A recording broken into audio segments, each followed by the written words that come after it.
Today, we're going to be talking about how to deal with stress. The first thing that we're going to do today is watch a video, and as we watch, try to think about how it relates to stress.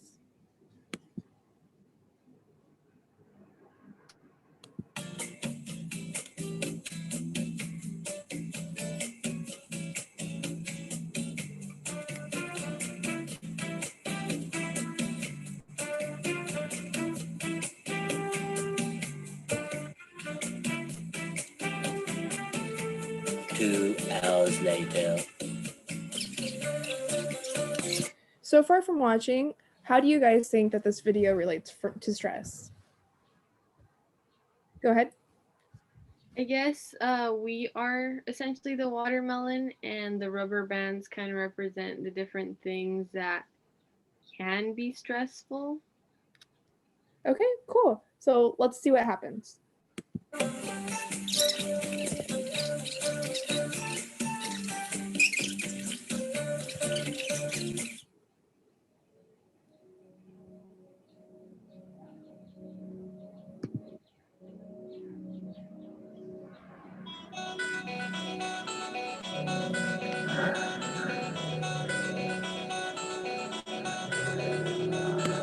Okay, and you were exactly right. The rubber bands represent the common stressors in our lives, and the watermelon represents us and how we respond to built up stress.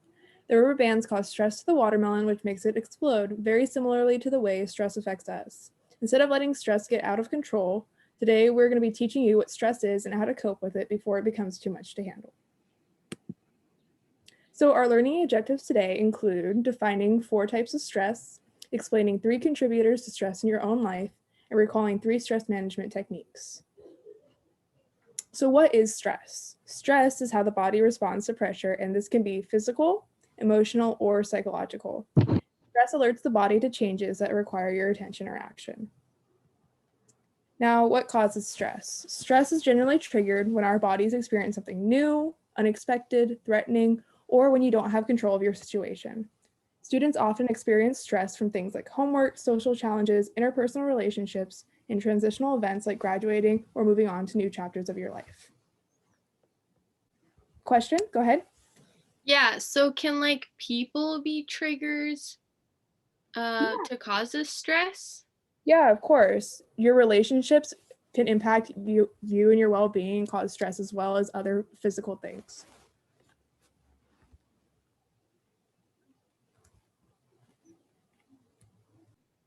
All right, so there are 4 types of stress. The first one we're going to talk about is chronic. So chronic stress feels like the inescapable type of stress that doesn't feel like it's going to end anytime soon.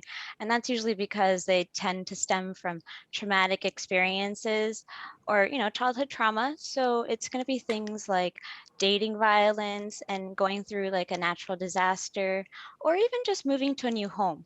An example more close to home, I would say, is the pandemic that we're living in right now. That counts as one. The next one we're going to talk about is acute stress, which is short-term stress, which could be positive and negative.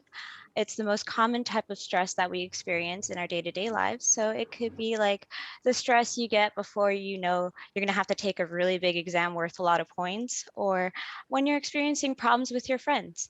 And then the next one after that is episodic acute stress. So this is ongoing acute stress that occurs frequently enough to feel like a way of life. So it can be things like just bad luck, like your dog literally ate your homework, and who's going to believe that? And then other things like taking on way too many activities and just stressing yourself from that, and you kind of just get used to it. If anything, this one is it's the more significant one, just because it's the one that's going to sneak up on you, because it might not hit you just yet that you're experiencing that much stress over a long period of time. And then we have eustress, which is the positive type of stress that is fun and exciting. It can help someone focus more and keep someone organized. So this is the kind of stress that you're going to feel like when you got told you're going to get an award, for best behavior, or something you did and it motivates you to like do even maybe hopefully bigger and better things. So yeah, next we're going to move on to the common signs of stress. So the common signs of stress is like things like sweaty palms, difficulty sleeping, anxiousness, digestive problems, changes in your mood. Like one moment you might be upset about something, and this could be a mild upset, and then something else could happen, and then suddenly like, oh my God, the world is ending. I got to get stuff done or whatever.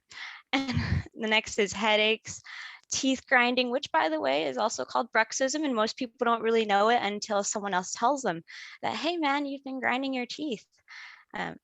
So people don't really notice that one until it's way too late and they're at the dentist office. Other than that, there's also low energy. Using the reaction button on your screen, can any of you guys raise your hands to tell me if you felt any of these symptoms recently?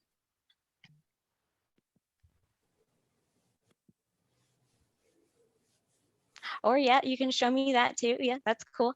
Well, if you've raised your hand, something you might want to consider is maybe perhaps ways to hopefully alleviate that stress, because it's not good for you. But we're going to go over that in a while. For now, I just want to go over, just in case you're not so sure that you really understand the importance of relieving your stress, we're going to go over how it affects our bodies. So first, I'm going to start with the emotional effects. So prolonged stress can lead to things like depression, anxiety disorders, and then we're moving on to physical stress, which is caused by an overactive immune system, specifically your autonomic immune system. And then long-term stress can lead to chronic conditions like heart disease, high blood pressure, and diabetes. And here are some examples of other chronic conditions anyone can experience just from the amount of stress they might be going through. So things like heartburn, telogen effluvium, which is also known as hair loss, heart disease, obesity, tooth and gum disease. Like I said, some people don't find out they're dealing with chronic stress until they go to the dentist. So, these are things that you want to pay attention to.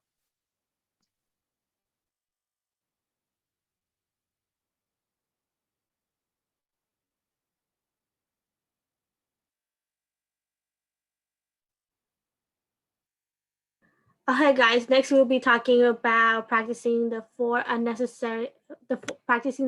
A's of stress management. So the first one is avoiding unnecessary stress. So this is basically not taking on anything that you cannot handle, not putting a lot of stuff on your plate.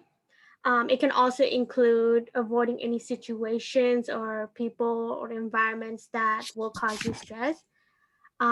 The next is altering the situation. So this is creating a balance between your work life, your family, your daily responsibility, and free time. So one thing that is very important to remember is that you have to have free time in your life. You can't be constantly worried about your work or your family situation. You need to have time to let loose and relax. The next is adapting to your stressor. So this is especially true for people who are perfectionists. So you need to learn how to set reasonable standards for yourself, and also to view stressful things in your life in a more positive light. So instead of being like, oh no, I procrastinated and I have so much work to do, you can be like, oh, now I know that I shouldn't procrastinate in my next assignment. So you should view all the stress in your life in a positive way. Also, you need to remember to take breaks and relax. The next one is accepting things that you cannot change. This includes things like death of a loved one or illnesses that cannot be prevented. So we shouldn't be stressed out about these stuff. These things does happen. It's sad, but you cannot change these things. So some examples of stress management techniques include exercising regularly, staying organized, creating a to-do list so you know what needs to be done when it's due, practicing good visualizations, breathing techniques, and most importantly, getting enough sleep, which is very important for us high school students. Now it's time to test your knowledge. So can everyone please click on the link? I shall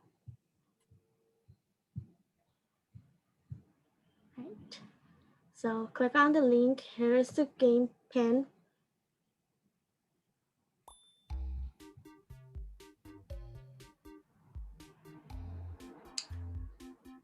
Just an FYI, the winner does get 2 extra credit points, so make sure you guys try.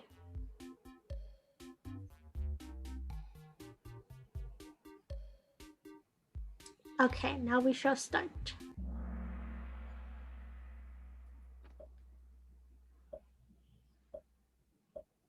Question number 1, true or false? Stress is the body's response to physical, emotional, and psychological pressure.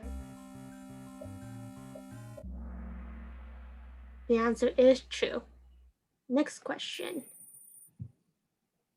True or false? We deal with stress in the same ways.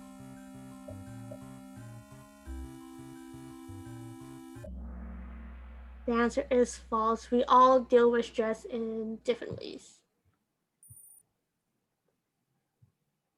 Which is not a type of stress?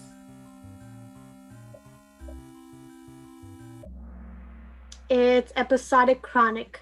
It's actually supposed to be episodic acute stress.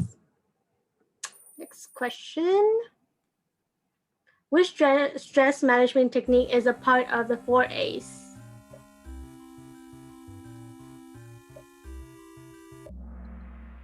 Adapt to the stressor. Which is not a stress management technique?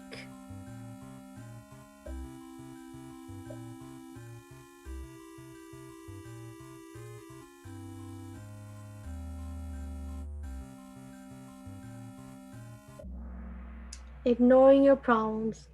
As much as we all wish, we cannot ignore our problems. Final question. Anne is failing a class and her parents are not happy. The pressure of school is too much. How should she cope?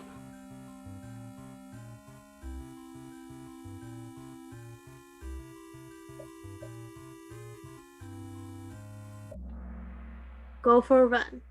Unfortunately, screaming at your parents and dropping out is not an option. You should instead go for a run. Now for the winner. Third place goes to Kimberly, yay! Second place goes to Sonia. And the winner is Autumn, yay! You get 2 points of extra credit.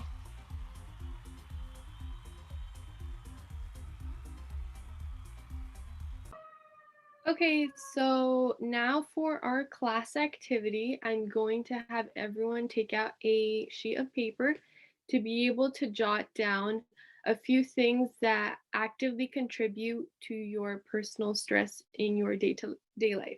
I'm going to put a timer. Once the timer goes off, we can all come back and share.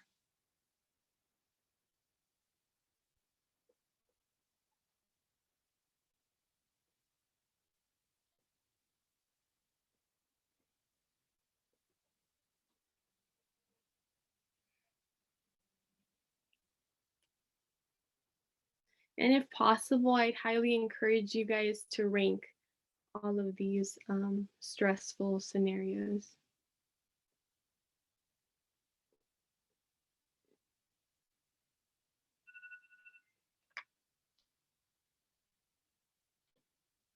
Okay, the timer went off. What are a few things that you would say contribute to your stress? Yes, Simran? So for me, the thing that is really stressful in my life currently is the exams and the finals that are coming up. Yeah, definitely. That can result very, very stressful. Anyone else? Yes, Autumn? Something that causes me stress right now is trying to find time for everything in my schedule. Yeah, definitely. It can get real chaotic trying to balance work and school. Some other things that a few students shared with me were finals obviously contribute to stress, meeting certain deadlines, breakups, pitching a new idea, friend groups, all sorts of things.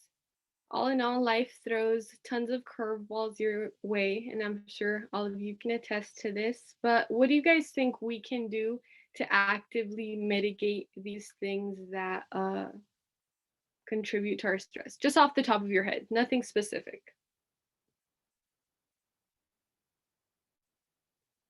Something that was mentioned. Oh, yes. Yes. Going for a run? Definitely. Exercise can be very relieving. It was also mentioned we can do to-do list and or sleep adequately. So I don't know how many of you have heard of progressive muscle relaxation, but it is a overall wellness promotion technique that is encouraged to be completed an average or at least a minimum of 20 minutes per day. And it overall helps relieve tension and reduce fatigue and anxiety people have overall. A little description as to what progressive muscle relaxation is you want to find some sort of quiet place free from any sort of distractions, lie on a floor or on a chair you can recline on, and rest your hands on your lap. And if you're on a chair, obviously your arms on the chair, and take very slow breaths if you haven't already, and practice tightening certain muscles starting from the very top of your body going all the way down to your feet, and that can prove to be very just stress relieving. As far as other techniques, I'd like to show you guys this video of a breathing exercise I'd like us all to partake in together.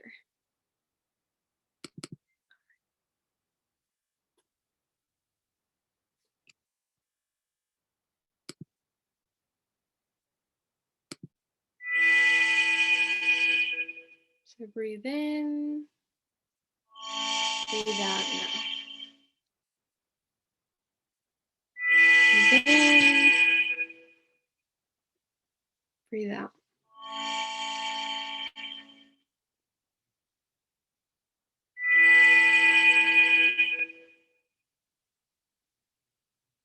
Breathe out.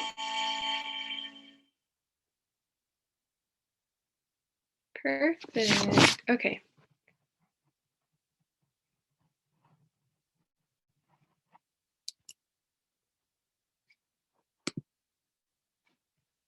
As far as your homework that will be due at the very end of this week, I'd like us to overall just take a minute to think about some of the management techniques we went over throughout the presentation for today, and hope you go on to incorporate, whether it be the breathing technique, some sort of physical activity in your day-to-day life, or even the progressive muscle relaxation technique at home specifically.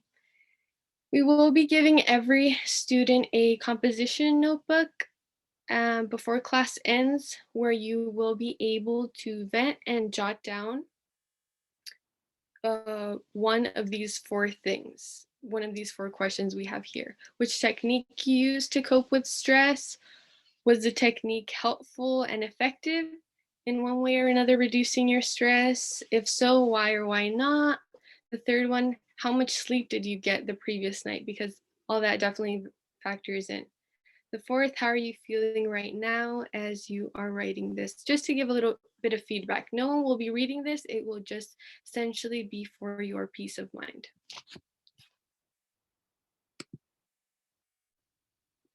To conclude, some things to primarily keep in mind is that stress is ultimately unavoidable and a normal part of life.